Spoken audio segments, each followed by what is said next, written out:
Hey everyone, I'm Mike.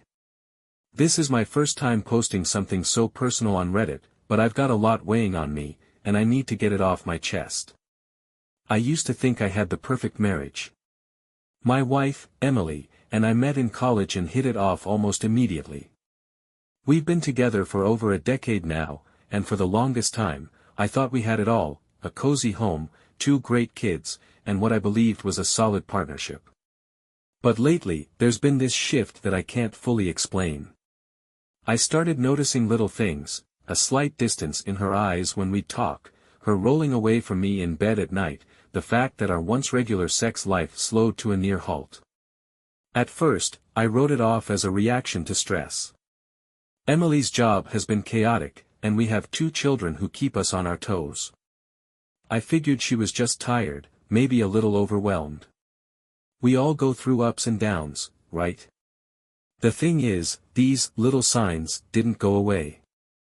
In fact, they started piling up. She'd come home later and later from work, claiming she had some urgent projects. She seemed preoccupied, her phone glued to her hand, and I could swear she'd sometimes leave the room if I walked in while she was texting. But even with that, I convinced myself not to worry. I trusted her implicitly. I'd always believed that marriage is built on faith in one another, and I had zero reason to doubt her, until now. I'm sharing this story in parts because it's a long, complicated mess that's still playing out.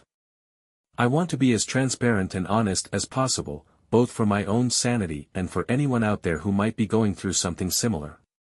I'll keep posting updates as I sort through the wreckage. Trust me, what's coming next was something I never saw coming, and it shook my life to the core. Hey folks, it's Mike again. So, like I said in my first post, I was brushing off the changes in Emily's behavior as mere stress, work deadlines, financial worries, kid drama, all that regular adult stuff we juggle every day. But then these subtle shifts started to feel more calculated. I'd catch her smiling at her phone in a way that didn't quite line up with a work email. She'd abruptly stop conversations whenever I walked into the room, or flip her phone face down on the table. At first, I didn't want to be that paranoid husband who snoops around. Trust has always been our big thing. But my gut kept telling me something was off, and ignoring it felt like I was betraying myself. The day everything changed was a Wednesday afternoon, which was normally my work-from-home day. Emily was supposed to be in the office, but I noticed she came back midday to grab something she forgot. Strange, but I figured she had a meeting or maybe she just left her lunch. I didn't question it. She breezed in, rummaged around the bedroom, and left again in a hurry. After she took off, I realized she'd forgotten her phone charger on the kitchen counter. I picked it up to toss it in her work bag, something I'd done a million times before, and that's when I noticed her phone was still plugged into it. She must have been in such a rush that she left it behind. Now, I've always respected her privacy. I didn't even know her password by heart, although I'd seen her type it out enough times to have a vague idea. But in that moment, I was torn. Part of me wanted to leave it there and trust her. The other part, the one with my heart racing so hard I could practically hear it echoing in my ears, told me I needed to look. Everything in my gut was screaming that something was really wrong. So I gave in. I typed in her passcode, just a guess, but it worked. My hands were shaking, and I felt this weird combination of guilt and dread. If I was wrong, and I found nothing, then I'd feel like the world's worst husband. But if I was right? I opened her messaging app. The first thing I saw was a conversation with a guy named Kevin. I didn't know a Kevin in Emily's circle, no coworker or friend I'd ever met. The messages were explicit, more than I ever thought I'd see from Emily to someone who wasn't me. They talked about meeting up again, about the incredible sex they had the last time, and about how she couldn't stop thinking about him. It felt like I'd been kicked in the chest. My throat went dry, and I started to sweat. I couldn't believe what I was reading. A wave of nausea hit me so hard I almost threw up right there. I tried to rationalize it, maybe it was a joke, or some weird fantasy discussion. But the more I scrolled, the more obvious it became that this had been going on for a while. There were even pictures, selfies of them together, screenshots of inside jokes, and references to the usual spot that apparently meant some hotel near her office. I was shaking so badly that I dropped the phone. My mind was spinning. This was the proof I never wanted to find. I remember thinking, what the hell does this mean for our family? For us? All the time she told me she was working late, or that she was heading to the gym, everything started to form a disturbing puzzle where every piece screamed betrayal. That day, I realized I couldn't just bury my head in the sand anymore. My wife was having an affair, and I had the receipts, no more doubts, no more excuses. The moment I picked up that phone, my life changed forever. And I wish I could say the worst was behind me, but looking back, it was just the start of a much bigger, uglier truth. I don't remember much of the time between finding those messages and hearing Emily's car pull into the driveway later that evening. Everything felt surreal, like I was watching myself from outside my own body. My hands were cold, my heart was still hammering in my chest, and every part of me was on edge, waiting for the moment I'd have to face her. I wasn't even sure how I was going to bring it up. Do I just shove the phone in her face? Do I wait for her to explain herself? Would she lie? Make up some ridiculous excuse? The one thing I knew for sure was that I wasn't letting this slide. She walked in like it was just another day, tossed her bag onto the counter, kicked off her shoes, and sighed like she was exhausted. I could feel my jaw clenching so hard it hurt. How the hell could she pretend everything was normal when I had proof that she'd been sleeping with someone else? I stood up and held out her phone. "You left this," I said. She barely glanced at it. "Oh, thanks. I was going crazy without it." Crazy? Yeah, well, so was I. I didn't hand it to her. Instead, I turned the screen on, pulled up the messages, and held it out so she could see. "You want to explain this?" For a second, nothing happened. She didn't even react right away, just stared at the screen like she couldn't process what she was looking at. Then, in an instant, her whole body stiffened. Her face drained of color, and she snatched the phone from my hand. "Why were you looking through my phone?" she demanded. I let out a short, humorless laugh. "That's what you're worried about? Not the fact that you've been screwing some guy named Kevin?" Her eyes darted back and forth, like she was scrambling for an excuse. "Mike, it's not what it looks like." "Oh, really?" I could feel my voice rising. "Because from where I'm standing, it looks exactly like you've been having an affair. You're telling me I didn't just read texts about how much you missed his body, and how you can't wait to be in his arms again. You didn't send him those pictures. You didn't meet up at a hotel." Silence. That's when the tears started. Fake or real, I couldn't tell. She covered her face, shaking her head. "I didn't mean for this to happen." "Didn't mean for what to happen?" "To cheat on me. To lie to me. To throw away our entire marriage." She just stood there crying, which only pissed me off more. I wasn't in the mood to comfort her. I was the one who had been betrayed. I was the one whose life just got turned upside down. Then she dropped the classic line. "It didn't mean anything, Mike." I nearly lost it. Didn't mean anything? You've been sneaking around, lying to me, and screwing another guy behind my back, and you're telling me it didn't mean anything? She kept shaking her head.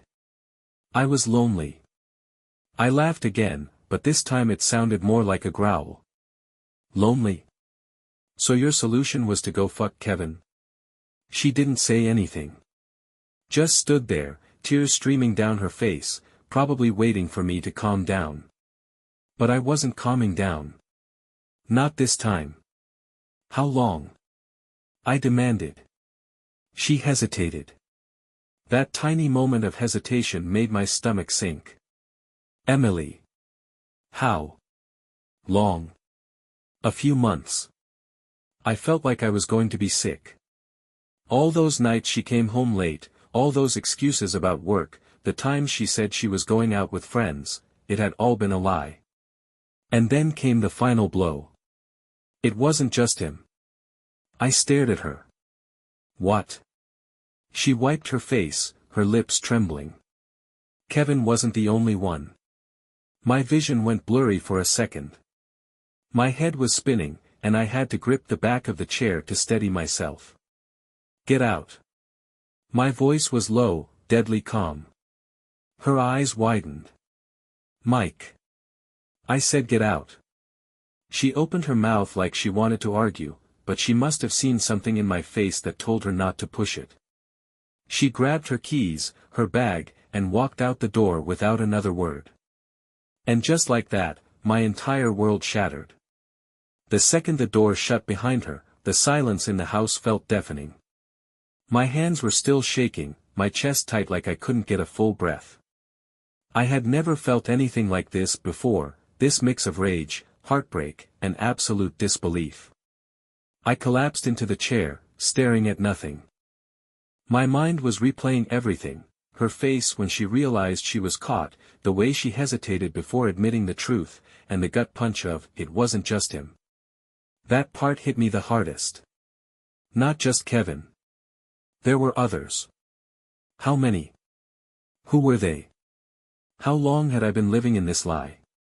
I looked around our house, the family pictures on the walls, the coffee mug she always left half full on the counter, the blanket we curled up under for movie nights. It all felt tainted now. I felt like a fool for believing in the life we'd built. The worst part? Our kids were upstairs, asleep, unaware that their entire world had just changed. I knew I couldn't sit here all night drowning in this. I needed a plan. A lawyer. A way forward. But right now, all I could do was sit in the wreckage and try to breathe.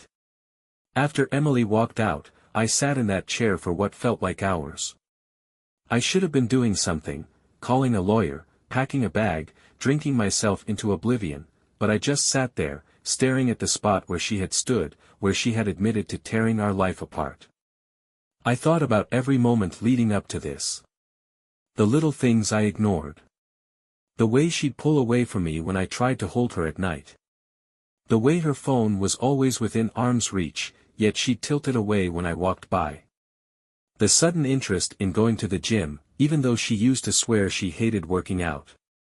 How many times had I been a complete idiot, taking care of the kids while she was out with them? That thought alone had me gripping the edge of the table so hard my knuckles turned white. I needed air. I stepped outside onto the back porch, the cold night air hitting me like a slap. I sucked in a deep breath, trying to steady myself, but it did nothing. My thoughts were spiraling. What was I supposed to do now? How do you even begin to pick up the pieces of something like this? I was still standing there, staring blankly into the night, when my phone buzzed in my pocket. My first instinct was stupid, I thought maybe it was Emily. Maybe she was about to beg for another chance, to tell me this was some kind of sick misunderstanding, that she was coming home to fix everything. But it wasn't her. It was my best friend, Jake. I hesitated before answering. I hadn't told him yet. Hell, I hadn't told anyone yet. The second I picked up, his voice came through the line, cheerful and oblivious. Hey man, you busy? I was thinking about grabbing a drink. I cut him off. She cheated. Silence. Then, after a moment, a quiet but firm, what? Emily. She's been cheating on me. My voice sounded strange, distant, like I wasn't even the one speaking. And not just once. Multiple guys. I found her texts today. More silence. Then a slow exhale on the other end of the line. Mike. Jesus. Where are you? Home. Stay there. I'm coming over. I should have told him no. I should have told him I needed time to think. But honestly, the idea of sitting in this house, in the ruins of my marriage, by myself for one more second felt unbearable. So I just muttered, "Yeah, okay," and hung up. 15 minutes later, Jake was at my door. He took one look at me and swore under his breath. "Damn, man. I must have looked like hell." I felt like it. He walked in, looking around like he half expected Emily to come downstairs. "She here?" "No," I said, my voice rough. "She left after I confronted her." Jake ran a hand through his hair, shaking his head. "I can't believe this. Emily." "She always seemed so," he stopped himself, because what was the point?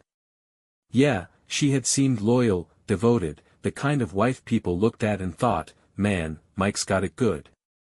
Turns out, they didn't know her at all. Neither did I. I told him everything, the messages, the confrontation, her confession that it wasn't just one guy but multiple. Every word felt like I was digging a knife deeper into my own chest, but I needed to get it out. Jake sat back on the couch, rubbing his jaw. "You gonna call a lawyer?" I nodded. "First thing tomorrow. I need to figure out how to handle this. The kids, the house, everything." "You thinking about leaving? Or kicking her out?" I swallowed hard. That was the question, wasn't it? I don't know. I don't even know what the hell I'm supposed to do next. But I know one thing, there's no coming back from this. She destroyed us. Jake didn't argue. He just nodded, his expression grim. "Then let's figure this out. One step at a time. One step at a time." That's all I had left. I barely slept that night. Every time I closed my eyes, my mind replayed everything, Emily's face when she realized she was caught, the way her voice wavered when she admitted it wasn't just one guy, and the suffocating silence that followed after she walked out. I lay in bed staring at the ceiling, the weight of it all pressing down on my chest. The space beside me felt emptier than ever, even though Emily and I had already been distant for months. It hit differently now. Before, it was just an unspoken gap between us. Now, it was the aftermath of her betrayal. By morning, I knew one thing for certain, I couldn't let this drag out. I needed to talk to a lawyer. By noon, I was sitting in a small, sterile office across from Lisa Carter, a divorce attorney Jake recommended.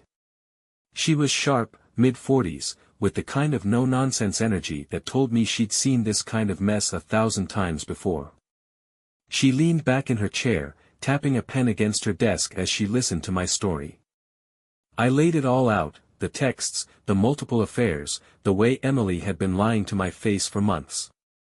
Lisa didn't react much, just took notes and occasionally nodded.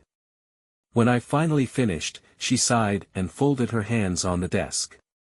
"All right, Mike.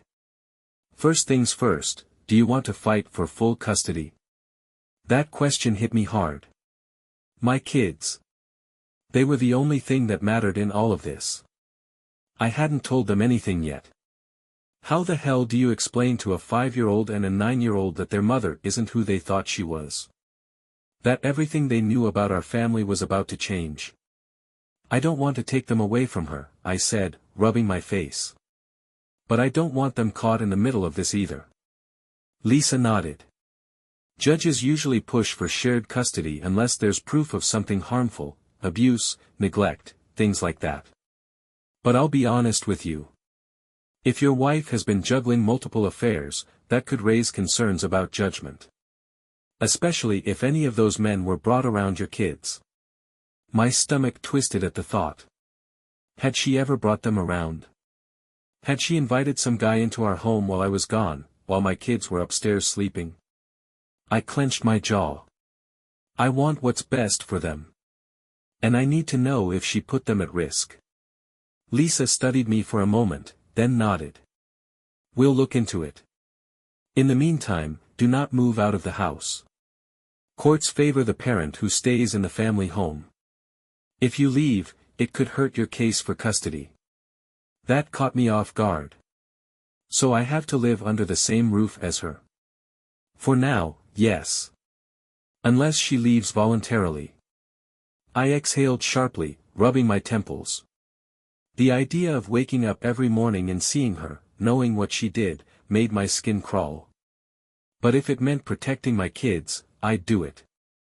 Lisa jotted something down, then looked at me again. There's one more thing, Mike. Do you think there's any chance she'll try to manipulate this? Paint you as the bad guy? I hesitated. Emily had already proven she could lie without blinking. Would she go that far? Would she twist things to make herself look like the victim? I had no idea. I wouldn't put it past her, I admitted. Lisa sighed. Then from now on, you document everything. Texts, emails, conversations, keep records. If she tries anything, you need proof. I nodded, feeling the weight of everything settle onto my shoulders. This wasn't just a betrayal anymore. It was a battle. And it was only just beginning. Living in the same house as Emily after everything felt like torture. Every interaction was tense, every glance a reminder of what she'd done. She tried to act normal around the kids, but I could see the cracks. She knew I was done. The first night after meeting with Lisa, I moved into the guest room. No words were exchanged. No fights. Just silent acceptance. Emily tried to talk once, some weak attempt at an apology, but I shut it down. Save it for the lawyer. That was all I said. At dinner, the kids didn't notice anything different, but I could feel Emily watching me, searching for some sign that I might soften. I wouldn't. She had destroyed our marriage. Now, I was just waiting to tear off the rest of the foundation and start over. For the first few days, Emily and I barely spoke. We coexisted in the same house like strangers, polite in front of the kids, ice-cold behind closed doors. But that truce didn't last long. It happened late one night. I was in the guest room, scrolling through my phone, looking up everything I could about custody battles and divorce settlements. That's when I heard her footsteps outside my door. A second later, she knocked. I ignored it. She knocked again, harder this time. Mike, we need to talk. I sighed, rubbing my temples. I wasn't in the mood for this, but I knew she wasn't going to just walk away. I opened the door just enough to see her face. What? My voice was flat, emotionless. Her arms were crossed, her face tight. You met with a lawyer. So that was it. She must have seen a notification on a shared account or overheard something. I didn't deny it. Yeah, I did. Her jaw clenched. You really think divorce is the only option? I let out a short, bitter laugh. Emily, you didn't just cheat on me. You cheated on me with multiple guys. You lied to me for months. What else is there to talk about? She looked away for a second, then back at me. I don't want this to get ugly. I stared at her, incredulous. You should have thought about that before you blew up our marriage. She exhaled sharply, shaking her head. Mike, we have kids. We need to handle this like adults. I agree. I stepped out into the hallway, lowering my voice so I wouldn't wake the kids. And that's exactly why I'm doing this the right way. With a lawyer. With custody plans. With everything laid out clearly so you don't get to twist things in your favor. Her face darkened. I wouldn't do that. I crossed my arms. You've already proven what you're capable of. For the first time, anger flashed in her eyes. You act like I'm some kind of monster, Mike. Like you were the perfect husband. I felt my own temper rise, but I forced myself to stay calm. I was a good husband. I was loyal. I took care of you. Of our family. And in return, you slept with other men. That's the difference between us, Emily. She didn't say anything for a long time. Just stared at me, something unreadable in her expression. Finally, she turned and walked away. You'll hear from my lawyer soon. I shut the door behind me, my hands shaking from the adrenaline. This was just the beginning. The morning after our fight, Emily acted like nothing had happened. She made breakfast for the kids, chatted about school, even laughed at some dumb joke our son made. If I hadn't known better, I'd have thought she was the same wife and mother she'd always been. But I did know better. I sat at the kitchen table, barely touching my coffee, watching her play pretend. It was infuriating. She had shattered our marriage, and now she wanted to act like we could just coast along until the paperwork made it official. No. I wasn't going to let her control the pace of this. That afternoon, I called Lisa. I want to file first. She didn't sound surprised. Good. That gives us the advantage. It wasn't about revenge. It was about control. If Emily thought she could dictate how this played out, she was wrong. By the end of the day, the papers were in motion. I was officially filing for divorce. That night, as I sat in the guest room, I heard her pacing in the hallway outside my door. She knew. Maybe she'd gotten the notification, maybe her lawyer had already reached out. Either way, she didn't knock this time. She just stood there, waiting. I didn't open the door. She made her choices. Now, I was making mine. 2 days after filing, Emily finally broke the silence. I was in the kitchen making coffee when she walked in, her arms crossed tight over her chest. So that's it. You're filing for divorce without even trying to talk about custody first. I set my mug down and turned to her. Custody isn't a casual conversation, Emily. It's not something we figure out over coffee. That's why we have lawyers. Her jaw tightened. I'm their mother, Mike. I'm not going to let you take them from me. That hit a nerve. I exhaled slowly, keeping my voice steady.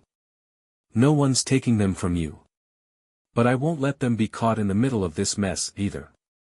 Her eyes flashed with something, guilt, anger, fear. I couldn't tell. You think I'm a bad mother now? I shook my head. I think you made reckless choices. And I need to know those choices didn't put our kids in harm's way. Silence. She didn't deny it. That was all I needed to hear. A few hours later, Lisa called. Emily's lawyer just responded. She's pushing for joint custody, but she wants primary residence. I clenched my fist. Not happening. Lisa sighed. Then be prepared for a fight. And Mike? Document everything. I already was. Emily wanted to play this game. Fine. But I wasn't going to lose my kids because of her mistakes. A week after filing, I got hit with my first taste of just how ugly this was going to get. Lisa called me early in the morning. Mike, we have a problem. I was already bracing myself. What now? Emily's lawyer just submitted a motion claiming that you've been creating a hostile home environment and that it's negatively affecting the kids. I nearly dropped my coffee. What? That's complete bullshit. I know, Lisa said, calm as ever. But they're trying to establish a pattern. If a judge believes there's conflict in the home, it could give her a stronger case for primary custody. My stomach twisted. So this was her plan. She wasn't just trying to fight for time with the kids, she was trying to paint me as the bad guy. I exhaled sharply, gripping the counter. What do I do? Lisa's voice was firm. You document every conversation, every interaction. Stay calm, don't react emotionally, and don't give her anything she can use against you. I ran a hand over my face. Jesus Christ. This isn't just divorce anymore. It's war. Lisa sighed. Yeah, Mike. And you need to be ready for it. That night, I avoided Emily completely. I didn't even eat dinner at the table, just grabbed a plate and took it to the guest room. I wasn't giving her a single excuse to twist things. But deep down, I knew this was only the beginning. If she was willing to lie about this, what else was she planning? After Lisa's warning, I started watching my every move. I recorded every conversation with Emily on my phone, took notes on every interaction, and even started a private journal detailing the days when I had the kids. I wasn't taking any chances. It didn't take long for Emily to make her next move.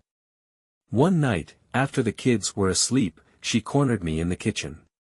Her voice was low, careful. "Mike, we need to talk."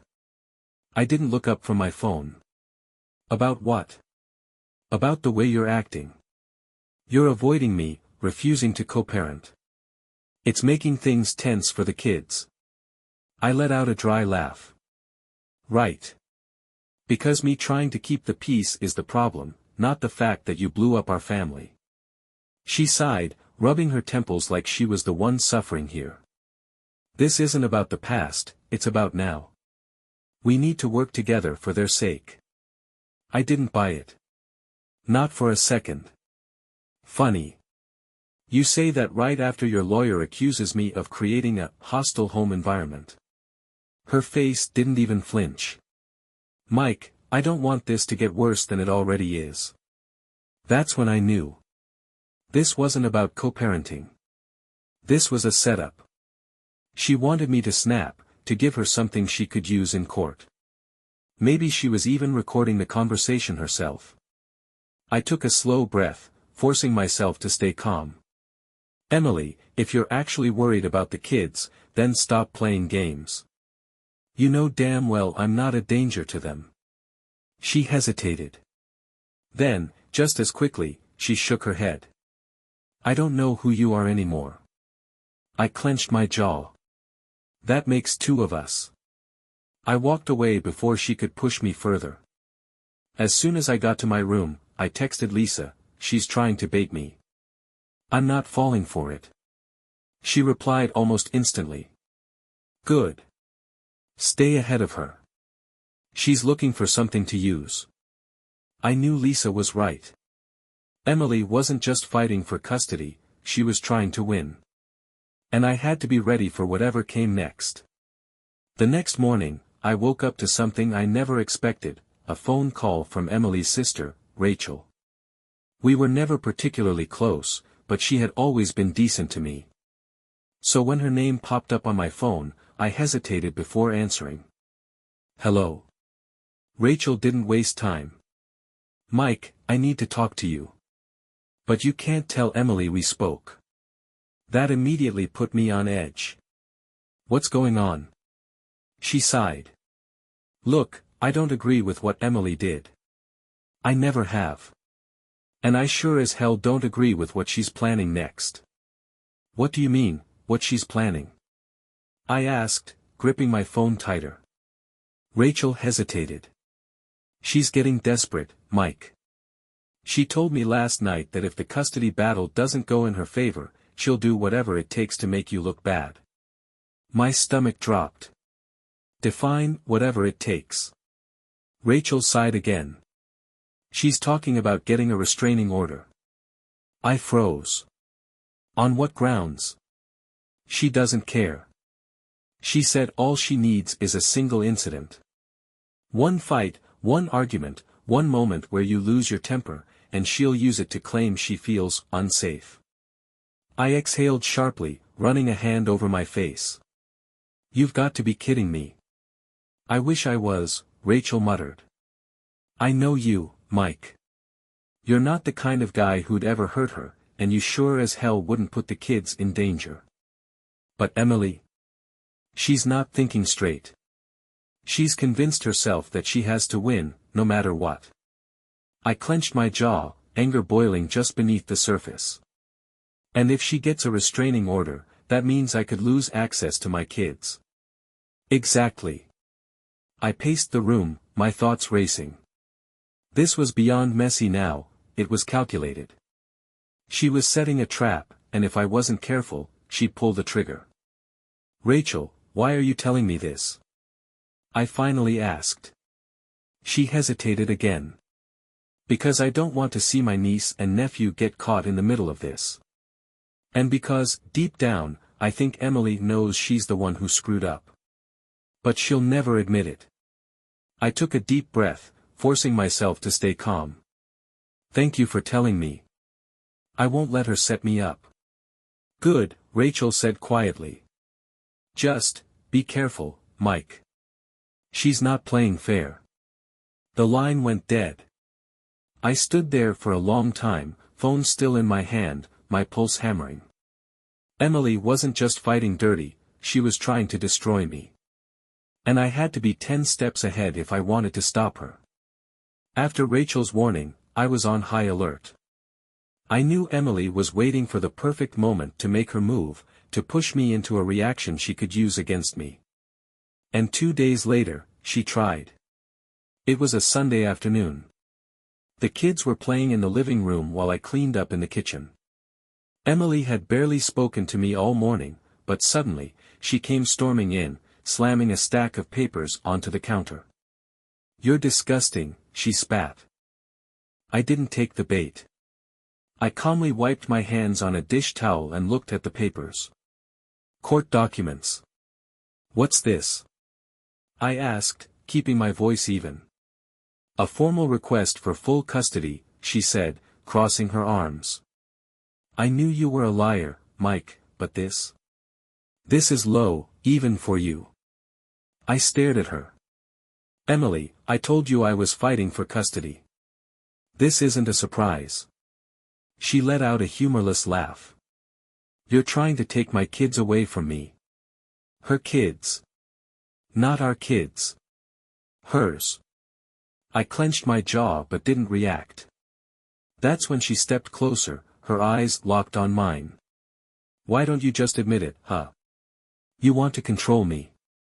You always have. I almost laughed at the sheer irony. I wanted to control her. The woman who had spent months lying, sneaking around, and now plotting to get me removed from my own home. I shook my head. You don't get to rewrite history, Emily. You did this. Not me. She snapped. You're a pathetic excuse for a man, she hissed, stepping so close I could feel the heat of her anger. You're not even a real father. You were always too busy working to see what was right in front of you. That stung. She knew exactly where to hit. But I wasn't playing her game. I stepped back, putting distance between us. You need to leave the kitchen, Emily. She blinked. Excuse me. You're trying to start a fight. I'm not giving you one. I gestured toward the door. Go cool off. Her nostrils flared. She looked toward the living room, where the kids were still playing, completely unaware of what was happening. Then she did something that confirmed everything Rachel warned me about. She let out a shaky breath, eyes glistening, and whispered, I'm scared of you, Mike. I froze. That was it. The trap. If I raised my voice. If I stepped toward her. If I said the wrong thing. She'd call the cops and claim she feared for her safety. Instead, I did the only thing I could. I pulled out my phone, tapped the screen, and held it up. Everything's recorded, Emily. Her eyes widened. I saw it, the moment she realized she lost. The moment she realized I wasn't falling for it. She straightened up, wiped the fake tears from her face, and stormed out without another word. I exhaled, my heart pounding. She was getting desperate. But now. She knew I was ready for her. After that failed setup, Emily backed off, for a while. But I knew it wasn't over. She was too invested in winning, even if it meant destroying me in the process.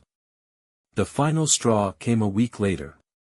I was putting our son to bed when he looked up at me with those big, innocent eyes and asked, Dad, is it true you don't want us anymore? My heart stopped. What? He shifted under his blankets, looking uncomfortable. Mom said you're trying to get rid of her. And if she has to leave, we might have to leave too. I felt like I had been punched in the gut. Buddy, listen to me, I said, kneeling beside his bed. I love you and your sister more than anything. No matter what happens, you're not going anywhere, okay? He nodded, but I could see the confusion, the doubt. Emily had gotten into his head. I barely made it downstairs before I saw her sitting on the couch, scrolling on her phone like she hadn't just poisoned our child against me. I walked up and stood over her. We need to talk. Now. She looked up, feigning innocence. What about? Don't play dumb, Emily. You told our son I don't want him. She sighed, setting her phone down. I never said that. Bullshit, I snapped. You told him if you leave, they might have to leave too. What the hell is wrong with you? Her expression turned cold. I told him the truth, Mike. If you keep fighting me on this, you'll be tearing this family apart, not me. I laughed, but there was no humor in it. Are you even hearing yourself? You've been lying, cheating, manipulating, and now you're using our kids to make yourself look like the victim. She stood up, stepping close. You don't get to act like some saint. You're trying to take everything from me. I shook my head. No, Emily. You lost everything the moment you decided our marriage wasn't enough for you. For a second, I thought she might slap me. Her hands clenched into fists, her jaw tight. But then she just exhaled sharply and walked away. That was it. That was the moment I knew, I wasn't just fighting for custody anymore. I was fighting to protect my kids from her manipulation. I went to my room, picked up my phone, and texted Lisa. I want full custody. No matter what it takes. This wasn't about revenge anymore. This was about making sure my kids didn't grow up in a house built on lies. It's been a few months since everything came crashing down. The divorce is still in progress, but the battle for custody is where most of my energy has gone. I wish I could say things have settled, that Emily realized the damage she caused and decided to do what's best for the kids, but that would be a lie. She's still fighting, still playing the victim, still twisting reality to suit her narrative. But here's the difference now, I don't care what she says anymore. I used to wonder if I could have done something different, if I somehow failed as a husband. But the truth is, I was never the problem. She made her choices. She destroyed our family. And I refused to let her drag me down with her. The kids are my priority now. I see the confusion in their eyes, the way they sense something's wrong but don't fully understand it yet. My job isn't to make them hate their mother, it's to make sure they always feel safe, loved, and protected. Some nights, I still feel the anger, the betrayal, the weight of everything that happened. But it's not as suffocating as it used to be. I'm healing, step by step. I've learned that trust is fragile, that some people will take everything you give and still ask for more. But I've also learned that I'm stronger than I ever thought I was. If there's one piece of advice I'd give to anyone going through something like this, it's this: protect your peace. Document everything. And never let someone else's lies define your reality. I don't know what the future holds, but I know this: I'm done looking back.